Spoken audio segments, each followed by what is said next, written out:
నమస్కారం ఘంటారావానికి స్వాగతం. ముందుగా ప్రధానాంశాలు. జూబ్లీహిల్స్ ఎన్నికల ప్రచారానికి ఇవాల్టితో తెర. తుది వ్యూహాలకు పదును పెడుతున్న ప్రధాన పార్టీలు.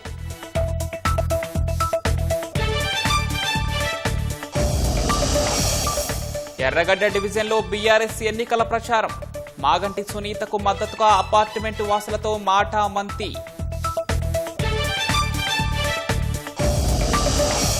బీహార్ రెండో విడత ఎన్నికల ప్రచారానికి నేటితో తెర. తొలి దశ ఓటింగ్తో విపక్షానికి నిద్ర పట్టడం లేదన్న మోదీ.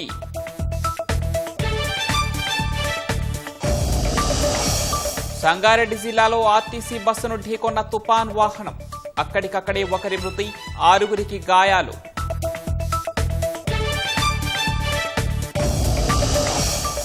యూట్యూబ్లో వీడియోలు చూసి అత్తను అంతం చేసిన కోడలు. విశాఖపట్నంలో వెలుగు చూసిన దారుణ ఘటన.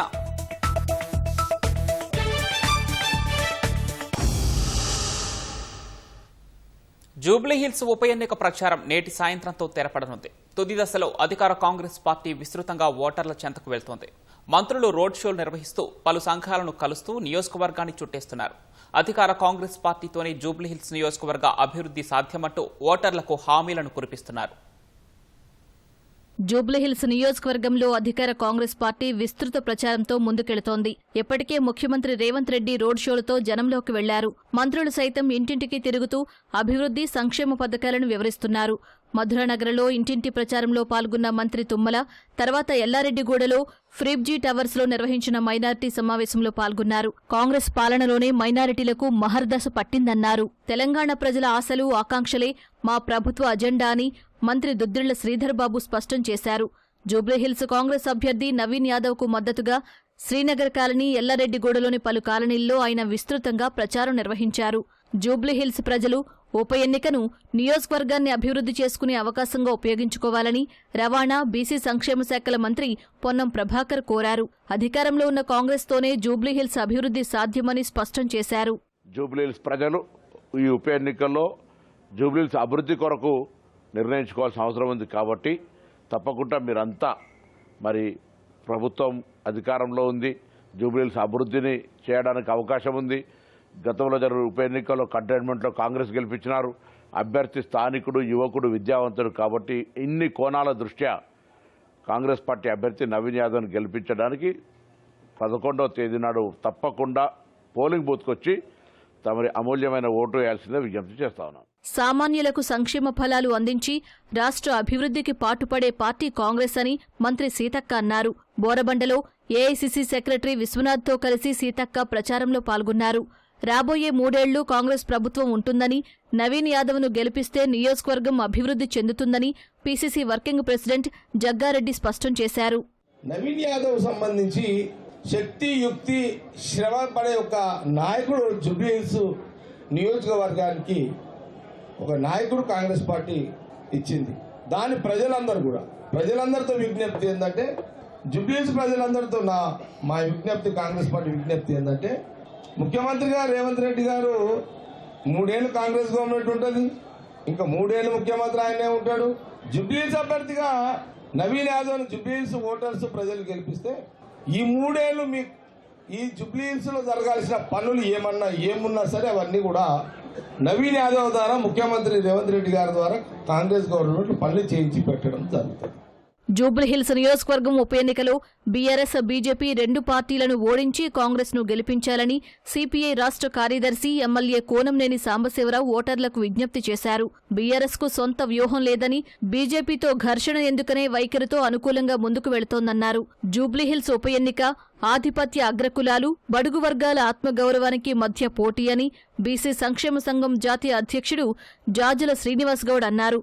హైదరాబాద్ సైఫాబాద్లోని బీసీ భవన్లో కాంగ్రెస్ పార్టీ బృందం, Hyderabad mayor Gadwal Vijayalakshmi, mineral development corporation chairman Anil Kumar, Congress senior నేత వినోద్ కుమార్ తదితరులు జాజుల శ్రీనివాస్ గౌడ్ను కలిశారు. కాంగ్రెస్ అభ్యర్థి నవీన్ కుమార్ యాదవ్ కు మద్దతు ఇవ్వాలని కోరారు. బీసీ సంక్షేమ సంఘం తరపున పూర్తి మద్దతిస్తున్నట్లు జాజుల శ్రీనివాస్ గౌడ్ ప్రకటించారు. నవీన్ యాదవ్ గెలుపు ద్వారా తెలంగాణ రాష్ట్రంలో బీసీలకు ఒక రాజకీయ సునామీ వస్తుందనే విషయాన్ని గమనించాలి. ఎందుకంటే మన బీసీలు గెలవడానికి పనికిరాదు, బీఫామ్లు ఇవ్వడానికి పనికిరాదని చెప్పి బీసీలను అవమానించిన పార్టీలు ఉన్నాయి ఇక్కడ. బీఆర్ఎస్, బీజేపీ బీసీలకు టికెట్లు ఇవ్వకుండా అన్యాయం చేసినాయి. అన్యాయం చేసిన పార్టీని మనం మోద్దామా? అన్యాయం చేసిన పార్టీని మనం నెత్తిలకెత్తుకుని ఊరేగిద్దామా? అన్యాయం చేసిన వాళ్ళ పార్టీలకు బుద్ధి చెప్పడానికి ఓటు అనే ఆయుధాన్ని ఉపయోగించుకుని ఒక బీసీ బిడ్డకు, బీసీలు రాజకీయ చైతన్యంతో ఒక బీసీ బిడ్డకు గనక మనం ఈ ఎన్నికల్లో, జూబ్లీహిల్స్ ఎన్నికల్లో 11వ తేదీ నాడు ఒక బీసీ బిడ్డకు గనక ఓటేసి గెలిపిస్తే ఖచ్చితంగా బీసీలకు ఉజ్వలమైనటువంటి రాజకీయ భవిష్యత్తు ఉంటుంది. బీఆర్ఎస్ బీజేపీలను అన్ని విధాలా ఎదుర్కొనేలా అధికార కాంగ్రెస్ పార్టీ నేతలు అన్ని డివిజన్ల పరిధిలో విస్తృతంగా పర్యటించి విజయంపై ధీమా వ్యక్తం చేస్తున్నారు. జూబ్లీహిల్స్ ప్రచార బరిలో బీఆర్ఎస్ జోరుగా ప్రచారాన్ని కొనసాగిస్తోంది. కేటీఆర్ రోడ్ షోలు నిర్వహిస్తుండగా హరీష్ రావు కార్నర్ మీటింగ్లతో ఓటర్ల చెంతకు వెళ్తున్నారు. కాంగ్రెస్ ను జూబ్లీహిల్స్ ఎన్నికల్లో ఓడిస్తేనే రాష్ట్రంలోని 4 కోట్ల మందికి న్యాయం జరుగుతుందంటూ కేటీఆర్ వ్యాఖ్యానించారు. భర్త చనిపోయి ఏడ్చిన సునీతమ్మ అంశాన్ని కూడా కాంగ్రెస్ పార్టీ రాజకీయం చేస్తోందంటూ హరీష్ రావు మండిపడ్డారు. సిట్టింగ్ స్థానాన్ని తిరిగి కైవసం చేసుకోవాలనే లక్ష్యంతో జూబ్లీహిల్స్ నియోజకవర్గం ఉప ఎన్నికల ప్రచారంలో బీఆర్ఎస్ తీవ్రంగా శ్రమిస్తోంది. ఎర్రగడ్డలో బీఆర్ఎస్ కార్యనిర్వాహక అధ్యక్షుడు కేటీఆర్ రోడ్ షో నిర్వహించారు. ఈ నెల 14 తర్వాత రాష్ట్రంలో రాజకీయ తుపాను రాబోతోందని వ్యాఖ్యానించారు. కాంగ్రెస్ ప్రభుత్వంపై తీవ్ర విమర్శలు గుప్పించిన ఆయన ఎవరు ఎగురుతున్నారో వారి తోకలు కత్తిరిస్తామంటూ ఘాటుగా స్పందించారు. 2 ఏళ్ల కాంగ్రెస్ పాలనలో రాష్ట్రం నాశనమైపోయిందని కేటీఆర్ విమర్శించారు. ఏమంటున్నారికైనా కాంగ్రెస్ ఆయన, మేము 2 ఏళ్లల్లా మీరు అవకాశం ఇస్తే, ఒక్క ఛాన్స్ ఇస్తే నాశనం చేసినా మళ్ళా జూబ్లీహిల్స్ నాకే గుద్దుతే ఈసారి అడుగు నాశనం చేస్తా, సర్వనాశనం చేస్తా అని అంటున్నాడు కాంగ్రెస్ వాడు. మరి వేద్దామా ఓట్లు కాంగ్రెస్ కు? 1 కోటి మంది మహిళలను కోటీశ్వరులు చేస్తా అన్నాడు. కరోడ్పతి ఓ एक అమితాబ్ బచ్చన్ సాబ్ కా programme high, cone Banega crorepati అని. రేవంత్ రెడ్డి కూడా చూసిండు. सुशी कौन बनेगा करोड़पति प्रोग्राम చూసి हमारे सब बहनों को मैं करोड़पति बना देता हूं అన్నాడు. అయినరా కోటీశ్వర్లందరూ? 2 ఏళ్లలో కోటి కాకపోతే 40 లక్షలను రావన్నా వద్దా? వచ్చినాయా? కోటీశ్వర్లు అయినరా ఎవరన్నా కాంగ్రెస్ ప్రభుత్వంలో?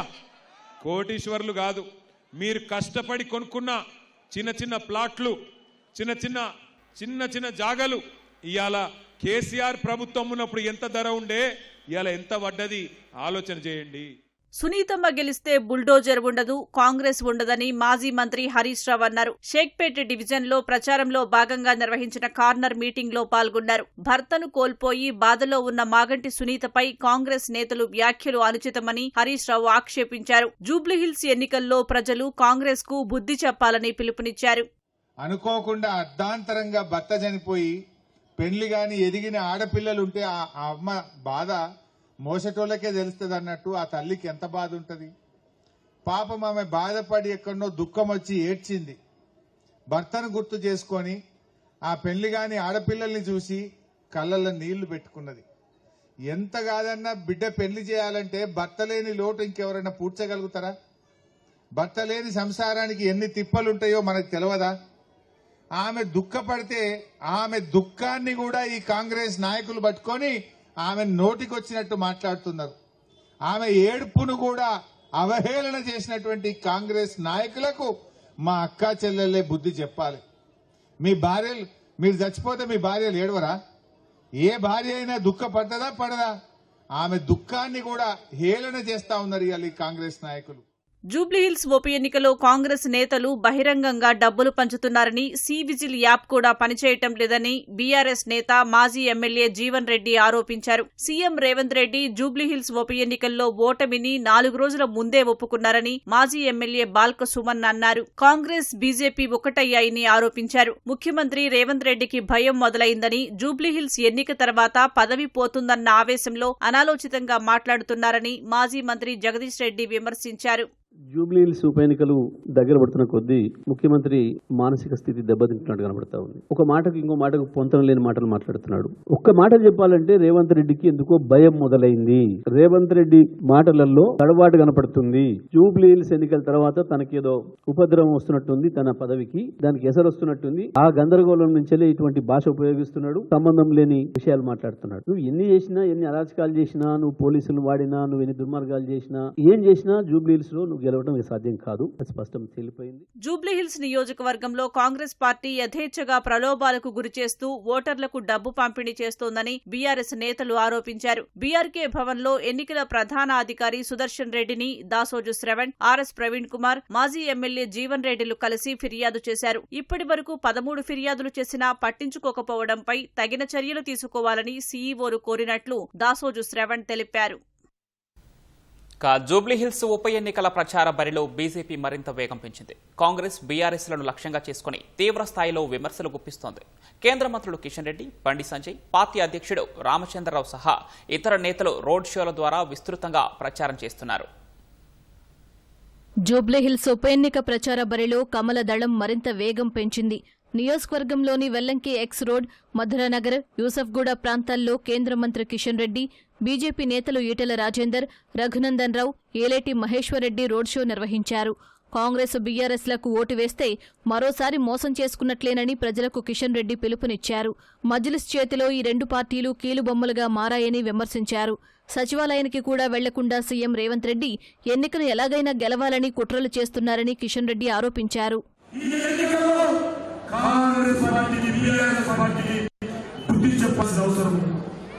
ఈ రెండు పార్టీలు మన మీద విశ్వాసం లేదు. 10 సంవత్సరాల పాటు బీఆర్ఎస్ పార్టీకి ఎంఐఎం మీద విశ్వాసం.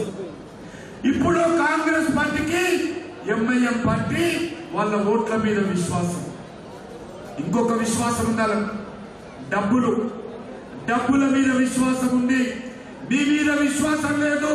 మీ అందరినీ మేము డెవలప్మెంట్ చేయకపోయినా, మీకు పింఛన్ ఇవ్వకపోయినా, మీకు పొదుపు సంఘాలకు పావుల వడ్డీ ఇవ్వకపోయినా, మీకు 2 నెలలకు 2,500 ఇవ్వకపోయినా, నిరుద్యోగ వృత్తి ఇవ్వకపోయినా, 2 లక్షల ఉద్యోగాలు ఇవ్వకపోయినా మాకేమీ పర్వాలేదు, మేము ఇప్పుడు డబ్బులు ఇచ్చి ఓట్లు కొంటామంటాం. రేవంత్ రెడ్డి నెల రోజులుగా సెక్రటరీ పోవడం లేదు, గవర్నమెంట్ పని చూస్తలేడు, మన జూబ్లీహిల్స్ ఎలక్షన్ చూస్తున్నాడు. ఏదో రకంగా కుట్రలు కుతంత్రాలు చేసి ఈ ఎన్నికల్లో గెలవాలి. అందుకే రెండు పార్టీల గురించి ఆలోచించి జూబ్లీహిల్స్ ఉప ఎన్నికలో కాంగ్రెస్ బీజేపీ మధ్య పోటీ ఉంటుందని కేంద్ర మంత్రి బండి సంజయ్ అన్నారు. షేక్పేట్, రహమత్ నగర్ ప్రచారంలో భాగంగా రోడ్ షో నిర్వహించారు. రేవంత్ రెడ్డి తెలంగాణను ఇస్లామిక్ రాజ్యంగా మార్చే కుట్రలు చేస్తున్నారని ఆరోపించారు. రాష్ట్రంలో ఓవైసీ రేవంత్ రెడ్డి ట్యాక్స్ నడుస్తోందని ఆరోపించారు. ఈ తెలంగాణ రాష్ట్రంలో జరిగేది ఆర్కే బ్రదర్స్ పాలన. ఏ పాలన? ఆర్ అంటే ఏంటిది? రేవంత్ రెడ్డి. కే అంటే ఎవరిది? కేటీఆర్. 2 పాలనలు వస్తున్నాయి. ఇక్కడ మొన్నటి దాకా ఓకే ట్యాక్స్, ఓకే అంటే ఓవైసీ కేటీఆర్ ట్యాక్స్. ఇప్పుడు ఏం ట్యాక్స్ తెలుసా? మీరు గెలిపిస్తే కాంగ్రెస్ గెలిపిస్తే ఒరే ట్యాక్స్. ఒరే ట్యాక్స్ అంటే ఏంది? ఓ అంటే ఓవైసీ, రే అంటే రేవంత్ రెడ్డి. జూబ్లీస్ లో కాంగ్రెస్ వాళ్ళు ఖాన్ బేగం నగర్ గా మార్చుతున్నారు. ఒప్పుకుంటారా? ఖాన్ బేగం నగర్ గా మార్చాలనుకుంటున్నారు. మనమే గెలిస్తే ఈ జూబ్లీస్ ను సీతారాం నగర్ గా మారుస్తారు. గెలిస్తే ఈ తెలంగాణ రాష్ట్రాన్ని ఇస్లామిక్ రాజ్యంగా మార్చడానికి ప్లాన్ చేస్తున్నది రాష్ట్ర ముఖ్యమంత్రి టోపీ పెట్టుకొని కాంగ్రెస్ అంటే ముస్లిం అంటే కాంగ్రెస్ అని వాగుతున్నాడంటే నేను చెప్తున్నా, హిందూ అంటే బీజేపీ అంటే హిందూ. ఎక్కడ వెనుకలు వేయలేదు. మా లక్ష్యం ఈ తెలంగాణ రాష్ట్రంలో హిందూను ఓటు బ్యాంక్ గా తయారు చేయడమే మా లక్ష్యం. జూబ్లీహిల్స్ లోని వెంగళరావు నగర్లో జరిగిన ప్రచార సభలో పాల్గొన్న బీజేపీ రాష్ట్ర అధ్యక్షుడు రామచంద్రరావు బీఆర్ఎస్, కాంగ్రెస్ పార్టీలపై విమర్శలు చేశారు. ఈ 2 పార్టీలు హైదరాబాద్ను అభివృద్ధి దిశగా తీసుకెళ్లలేదన్నారు. జూబ్లీహిల్స్ లో బీజేపీ విజయం ఖాయమని విశ్వాసం వ్యక్తం చేశారు. మున్సిపల్ శాఖ అధ్యక్షుడిగా ఉండి ఇప్పుడు రేవంత్ రెడ్డి గారు వారు కూడా మున్సిపల్ శాఖ ఈ యొక్క సమస్యలన్నీ కూడా వాళ్ళు తీర్చాలి. కానీ వాళ్ళిద్దరు తీర్చకుండా ఇప్పుడు ఇక్కడ వచ్చి మీ అభివృద్ధి చేస్తామని చెప్తా ఉన్నారు. మిత్రులారా, వీళ్ళిద్దరిని నమ్మకూడదు. ఇద్దరు కూడా బడా చోరుల విషయాన్ని మనం గుర్తుపెట్టుకోవాలి. ఈ ఇద్దరు కూడా కేవలం రాష్ట్రాన్ని లూటీ చేసి రాష్ట్రాల్లో మొత్తం అవినీతి పరిపాలన చేస్తూ ఉన్నారు. నేను ఇక్కడ యువకులను అడుగుతా ఉన్నాను. సీఎం రేవంత్ రెడ్డి మాటల్లో కాంగ్రెస్ ఓటమి భయం స్పష్టంగా కనిపిస్తుందని రాజ్యసభ సభ్యుడు లక్ష్మణ్ అన్నారు. అసహనంతో ఉన్న సీఎం రేవంత్ రెడ్డి బీజేపీపై నిందలు వేస్తూ అసత్య ప్రచారం చేస్తున్నారని మండిపడ్డారు. బీహార్ అసెంబ్లీ ఎన్నికల్లో రెండో విడత ప్రచారానికి నేటితో తెరపడనుంది. అధికార ఎన్డీఏ, విపక్ష మహాగఠబంధన్ కూటముల తరపున అగ్రనేతలు విస్తృతంగా ప్రచారం నిర్వహిస్తున్నారు. శనివారం పలు నియోజకవర్గాల్లో సుడిగాలి పర్యటనలు చేసిన ప్రధాని మోదీ మొదటి విడతలో రికార్డు స్థాయి పోలింగ్ విపక్ష కూటమికి నిద్ర లేకుండా చేసిందని ఆరోపించారు. రెండో విడతలో మరింత ఎక్కువగా ఓటింగ్లో పాల్గొనాలని ఆయన ప్రజలకు పిలుపునిచ్చారు. ఎన్నికల్లో ఎన్డీఏ కూటమి విజయం ఖాయమని ధీమా వ్యక్తం చేశారు. కేంద్ర మంత్రులు అమిత్ షా, రాజ్నాథ్ సింగ్, ఇతర బీజేపీ నేతలు సైతం విస్తృతంగా ప్రచారం నిర్వహిస్తున్నారు. కాంగ్రెస్ తరపున ఎన్నికల ప్రచారం చేస్తున్న మల్లికార్జున ఖర్గే, రాహుల్ గాంధీ, ప్రియాంక గాంధీ ఎన్డీఏ విజయంపై ప్రధాని మోదీ వ్యాఖ్యలను తిప్పికొట్టారు. సార్వత్రిక ఎన్నికల్లో 400 సీట్లు వస్తాయంటూ ఇలాగే ప్రజలను మభ్యపెట్టారని విమర్శించారు. బీజేపీకి సాధారణ మెజార్టీ కూడా రాలేదని ఎద్దేవా చేశారు. బీహార్లో 243 సీట్లకు 160 స్థానాలకు పైగా గెలుస్తామంటూ అమిత్ షా మళ్లీ ప్రజలను మోసం చేయాలని చూస్తున్నారని విమర్శించారు. బీహార్లో రెండో విడత పోలింగ్ ఈ నెల 11న జరగనుండగా ఈ నెల 14న ఓట్ల లెక్కింపు జరగనుంది.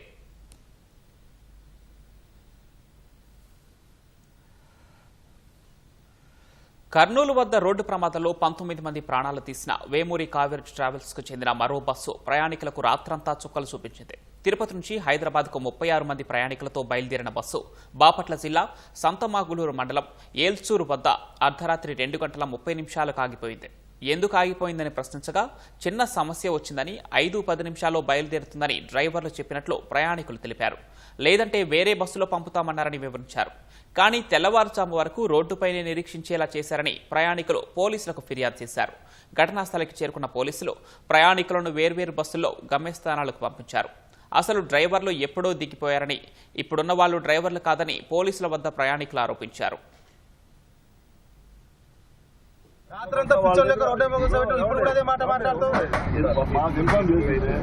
అమౌంట్ మీకు రీపేమెంట్ చేపించేసేసి ఏదో ఒకటి ఎక్కించేసి పంపిస్తాము. ఈయన పంపిస్తాం. అసలు డ్రైవర్ కాదని చెప్పి ఒప్పుకుంటున్నాడు డైరెక్ట్ గా. డ్రైవర్ కాదంట, డ్రైవర్ కాదని చెప్తా ఉన్నాడు. టెంపరరీ డ్రైవర్ అని చెప్పంటున్నాడు. నేను టెంపరరీ డ్రైవర్ అని చెప్పాను. డ్రైవర్ దిగిపోయినాడు. ఏం డ్రైవర్ మధ్యలో దిగిపోయింది సార్. అసలు మీ డ్రైవర్ ఏడి? ఫస్ట్ డ్రైవర్ ఏడి? పేమెంట్ మొత్తం ఎక్కడ దిగిపోయాడు? ఇక్కడే దిగిపోయాడు. ఇక్కడ దిగిపోయాడు. ఎందుకే అబద్ధాలు ఆడుతూ ఇక్కడ దిగిపోయాడు అని చెప్పాలి.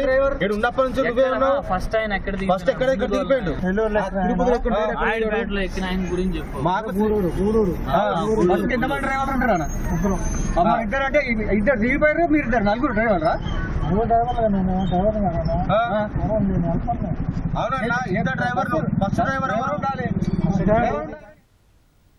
సంగారెడ్డి జిల్లాలో మరో ఆర్టీసీ బస్సు ప్రమాదం చోటు చేసుకుంది. కంది మండలం కవలంపేట వద్ద హైదరాబాద్ వైపు వస్తున్న ఆర్టీసీ బస్సును వెనుక నుంచి తుఫాను వాహనం ఢీకొట్టింది. ఈ ప్రమాదంలో నారాయణఖేడ్కు చెందిన ఒకరు మృతి చెందగా 6గురికి తీవ్ర గాయాలయ్యాయి. క్షతగాత్రులను సంగారెడ్డి ప్రభుత్వ ఆసుపత్రికి తరలించి చికిత్సను అందిస్తున్నారు. వారి పరిస్థితి విషమంగా ఉన్నట్లు తెలుస్తోంది. ఘటనపై కేసు నమోదు చేసిన పోలీసులు దర్యాప్తు చేస్తున్నారు. ప్రభుత్వ స్థలాలు, పార్కులు, చెరువులను అక్రమార్కుల చెర నుంచి విడిపిస్తున్న హైడ్రాకు హైదరాబాద్ ప్రజలు జేజేలు కొడుతున్నారు. నగర వాసులు హైడ్రా కృషిని అభినందిస్తూ ర్యాలీలు, ప్రదర్శనలు నిర్వహిస్తున్నారు. ప్రజల నుంచి పెద్ద ఎత్తున మద్దతు లభించడంతో హైడ్రా కమిషనర్ రంగనాథ్ ఆనందం వ్యక్తం చేశారు. రాజకీయ పార్టీలకు ప్రచార అస్త్రంగా మారిన హైడ్రాపై ఆరోపణలు, విమర్శలు వెల్లువెత్తుతున్న వేళ ఒక్కసారిగా హైదరాబాద్ ప్రజలు పెద్ద సంఖ్యలో హైడ్రాకు మద్దతు పలుకుతున్నారు. నగరంలోని పలు ప్రాంతాల్లో ర్యాలీలు, ప్రదర్శనలు చేస్తూ ప్లక్కార్డులతో హైడ్రా కృషిని అభినందిస్తున్నారు. సీఎం రేవంత్ రెడ్డికి, హైడ్రా కమిషనర్ రంగనాథ్కు కృతజ్ఞతలు తెలుపుతున్నారు. కబ్జాదారుల ఆగడాలకు ఆనవాళ్లు కోల్పోయిన ఎన్నో చెరువులు, ప్రభుత్వ స్థలాలు, పార్కులను ఒకే ఒక్క ఫిర్యాదుతో రోజుల వ్యవధిలోనే పరిష్కరించడం హైడ్రా పనితీరుకు నిదర్శనమని ప్రశంసిస్తున్నారు. ముసాపేట వై జంక్షన్లో ఆంజనేయ నగర కాలనీ వాసులు ప్లక్కార్డులు ప్రదర్శించి హైడ్రాకు జేజేలు పలికారు. కోట్ల రూపాయలు విలువ చేసే పార్కు స్థలాన్ని రక్షించడంతో కాలనీ వాసులంతా హైడ్రాకు ధన్యవాదాలు తెలిపారు.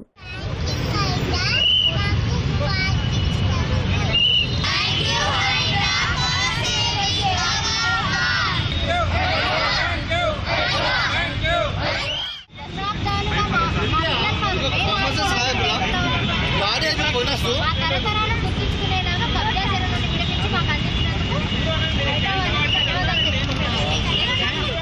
అమీర్పేట శ్రీనివాస్ నగర్, గాయత్రీనగర్, కృష్ణానగర్, అంబేద్కర్ నగర్ కాలనీల ప్రతినిధులు మైత్రీవనం వద్ద ప్లక్కార్డులు ప్రదర్శించి వరద ముప్పును పరిష్కరించినందుకు హైడ్రాకు సంఘీభావం తెలుపుతూ నినాదాలు చేశారు. అలాగే పోచారం మున్సిపాలిటీ దివ్యానగర్ లేఅవుట్లోని 2218 మంది ప్లాట్ యజమానులు తమ సుదీర్ఘకాలంగా ఎదుర్కొన్న సమస్యను పరిష్కరించడంపై కృతజ్ఞతలు తెలుపుతూ ర్యాలీ నిర్వహించారు. వరద కష్టాలను దూరం చేసినందుకు బాగ్లింగంపల్లి శ్రీరాంనగర్ బస్తీవాసులు హైడ్రాకు మద్దతు ప్రకటించారు. అభివృద్ధి పేరిట మాయం చేయాలనుకున్న ముష్కిన్ చెరువును కాపాడిన హైడ్రాకు స్థానికులు ర్యాలీ నిర్వహించి మద్దతు తెలిపారు. Thank you Ranganath sir. Thank you Ranganath sir. Thank you HYDRAA. Thank you HYDRAA. HYDRAA జిందాబాద్. రంగనాథ్ జీ జిందాబాద్. రంగనాథ్ జీ జిందాబాద్. థాంక్స్ టు రంగనాథ్ గారు. థాంక్స్ టు రంగనాథ్ గారు. Save temples. Save temples. Save public properties. Save public property. IT కారిడార్లోని తమ్మిడికుంట చెరువు రూపురేఖలు మార్చిన హైడ్రాకు స్థానికులు ధన్యవాదాలు తెలిపారు. ఒకప్పుడు అసాంఘిక కార్యకలాపాలకు అడ్డాగా మారిన తమ్మిడికుంటను హైడ్రా ఇప్పుడు ఆహ్లాదకరంగా మార్చిందని హర్షం వ్యక్తం చేశారు. రోడ్లు, పార్కులను కాపాడటం పట్ల హల్మాస్గూడ, బోయపల్లి ఎన్క్లేవ్ వాసులు ర్యాలీ నిర్వహించారు. ఇలా ఓఆర్ఆర్ వరకు హైడ్రా చేసిన కృషిని అభినందిస్తూ ప్రతి ఒక్కరూ ఒక్కో విధంగా కృతజ్ఞత చాటుకుంటున్నారు.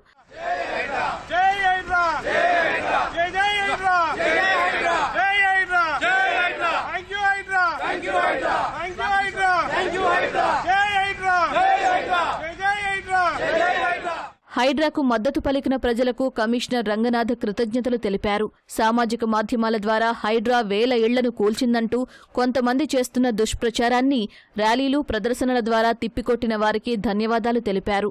ప్రజల నుంచి లభిస్తున్న మద్దతు హైడ్రాకు మరింత స్ఫూర్తినిచ్చిందన్న రంగనాథ్, పర్యావరణ హితమైన నగరంలో ప్రజలు మెరుగైన జీవనాన్ని కొనసాగించాలని ప్రభుత్వ లక్ష్యం మేరకు హైడ్రా పనిచేస్తోందని స్పష్టం చేశారు. హైడ్రా ఏర్పాటైనప్పటి నుంచి ఇప్పటి వరకు మొత్తం 181 డ్రైవ్స్ నిర్వహించి 954 కబ్జాలను తొలగించినట్లు రంగనాథ్ వివరించారు. మొత్తం 1045.12 ఎకరాల భూమిని హైడ్రా కాపాడిందన్నారు.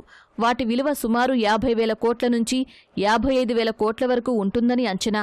ఇందులో ప్రభుత్వ భూములు 531.82 ఎకరాలు కాగా రహదారుల కబ్జాలు 222.30 ఎకరాల వరకు ఉన్నాయన్నారు. చెరువుల కబ్జా 233 ఎకరాలు, పార్కుల కబ్జాలు 35 ఎకరాలు, ఇలా మొత్తం 1045.12 ఎకరాలను హైడ్రా స్వాధీనం చేసుకుందని రంగనాథ్ తెలిపారు.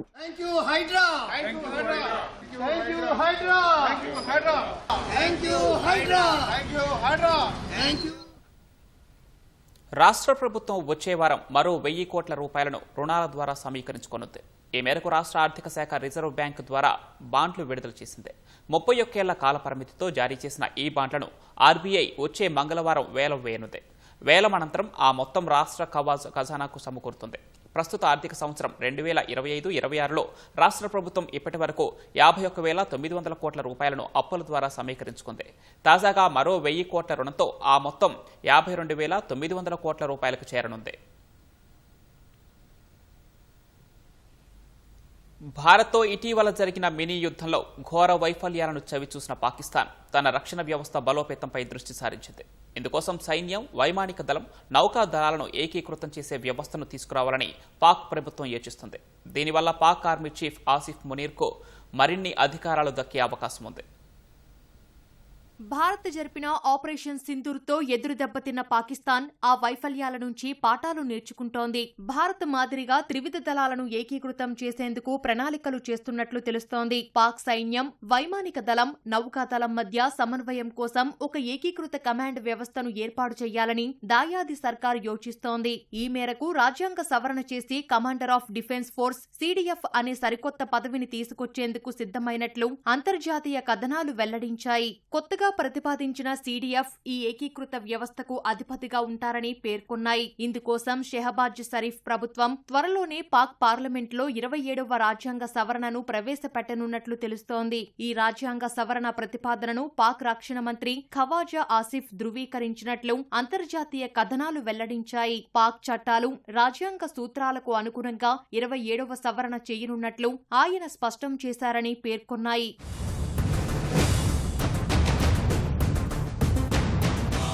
27వ రాజ్యాంగ సవరణ ద్వారా పాకిస్తాన్ రాజ్యాంగంలోని ఆర్టికల్ 243ను సవరించనున్నట్లు తెలుస్తోంది.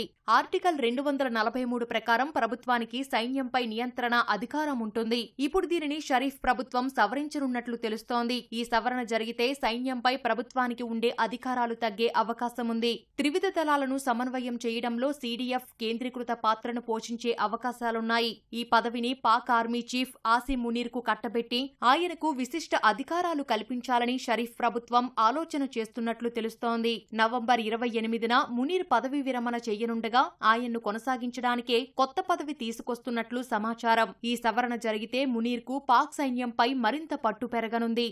మేలో భారత్తో జరిగిన ఘర్షణలో ఘోరంగా దెబ్బతిన్న పాకిస్తాన్ ఆ వైఫల్యాలే రక్షణ రంగంలో సంస్కరణలు అమలు చేయాలన్న ఆలోచనకు ప్రధాన కారణమని విశ్లేషకులు భావిస్తున్నారు. 27వ రాజ్యాంగ సవరణను అధికార సంకీర్ణంలోని పాకిస్తాన్ పీపుల్స్ పార్టీ వ్యతిరేకిస్తున్నట్లు తెలుస్తోంది. ఢిల్లీ నుంచి చైనాలోని షాంఘైకి విమాన సర్వీసులు ఇవాళ ప్రారంభం కానున్నాయి. చైనా ఈస్టర్న్కు చెందిన విమానం ఈ రాత్రి 8 గంటలకు ఢిల్లీ నుంచి బయలుదేరి సోమవారం తెల్లవారుజామున షాంఘై చేరుకోనుంది. తిరిగి మధ్యాహ్నం 12:30 గంటలకు అక్కడి నుంచి బయలుదేరి రేపు సాయంత్రం 6 గంటలకు ఢిల్లీకి చేరుకోనుంది. బుధ, శని, ఆదివారాల్లో ఈ సర్వీసులు అందుబాటులో ఉండనున్నాయి.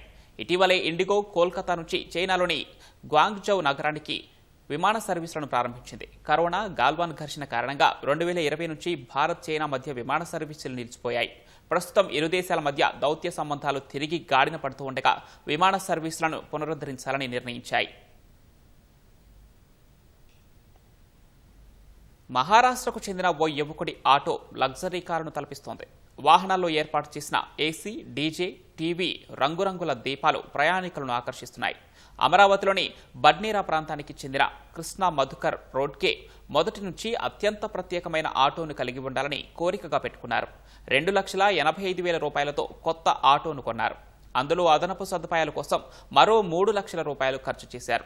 8వ తరగతి చదువుకున్న కృష్ణ పగలంతా గ్యాస్ డెలివరీ పనులు చేసి అర్ధరాత్రి వరకు ఆటో నడుపుతారు. సౌకర్యాలను సాకుగా చూపి ప్రయాణికుల నుంచి అదనపు ఛార్జీలు వసూలు చేయడం లేదు. అనారోగ్యంతో ఆసుపత్రులకు వెళ్లే వారి కోసం ఈ ఆటోలో బెడ్ సదుపాయాన్ని కూడా ఏర్పాటు చేశారు. అలాంటి వారి నుంచి ఛార్జీలు తీసుకోవడం లేదు. స్థానికులు ఈ ఆటోను క్వీన్ ఆఫ్ విదర్భ అని పిలుస్తుంటారు. जातो आणि बाहेरगाव पण मी जातो 20 रुपये किलोमीटरनी आणि अमरावती सिटीमध्ये 50 रुपये सवारी पर सवारी 5 सवाऱ्या घेऊन जाते मी आणि पेशंटसाठी फ्री सर्व्हिस केलेली आहे मी. हॉस्पिटल एमर्जन्सी पेशंट केला आहे. అంతరించే దశలో ఉన్న నీటి మొక్కలకు కేరళలోని కాసరగోడ్ నిలయంగా మారింది. నీలేశ్వరం మున్సిపాలిటీలోని పాండికోట్ చెరువులో ఈ మొక్కలు దర్శనమిస్తాయి. 1/2 ఎకరం విస్తీర్ణంలో ఉన్న ఈ చెరువులో నింఫోయిడ్స్, కృష్ణకేశవర్, బిస్పినోవా, బైక్స్లా, కాసరగోడెన్సిస్ అనే నీటి మొక్కలు పెరుగుతున్నాయి. ఈ ప్రాంతం వృక్షశాస్త్ర పరిశోధకులకు కేంద్ర బిందువుగా మారిందని అధికారులు అంటున్నారు. మరొక అరుదైన మొక్క రోటాలా తులునాడెన్సిస్ కూడా ఇక్కడ పుష్కలంగా పెరుగుతున్నట్లు చెప్పారు. వాటి సంరక్షణ కోసం కేరళ బయోడైవర్సిటీ మేనేజ్మెంట్ కమిటీ 3 లక్షలు కేటాయించింది. హర్యానా కురుక్షేత్ర జిల్లాకు చెందిన ఓ రైతు పుట్టగొడుగుల సాగుతో సిరులు పండిస్తున్నారు. తలిహేరి గ్రామానికి చెందిన యద్వేందర్ సింగ్ 8వ తరగతి వరకు మాత్రమే చదివారు. 2006లో బతుకు తెరువు కోసం అక్రమ మార్గంలో దక్షిణ కొరియా వెళ్లేందుకు ప్రయత్నించి విఫలమయ్యారు. దీంతో స్థానికంగా పుట్టగొడుగులు సాగు చేసే ఓ రైతు వద్ద 3,200 రూపాయల నెల జీతానికి చేరారు. అక్కడ మెలకువలు నేర్చుకున్నాక సొంతంగా సాగు ప్రారంభించాలన్న నిర్ణయానికి వచ్చారు. మూతపడి ఉన్న తన కోళ్ల ఫామ్లో 50,000 రూపాయల పెట్టుబడితో 2014లో పుట్టగొడుగుల సాగు మొదలుపెట్టారు. పుట్టగొడుగుల కంపోస్ట్ కోసం 3 ఎకరాల్లో శాశ్వత ప్లాంట్ను నిర్మించి 12 ఎకరాల్లో మష్రూమ్ సాగు చేస్తున్నారు. ఈ పుట్టగొడుగులకు ఇతర రాష్ట్రాల నుంచి భారీగా ఆర్డర్లు వస్తున్నాయి.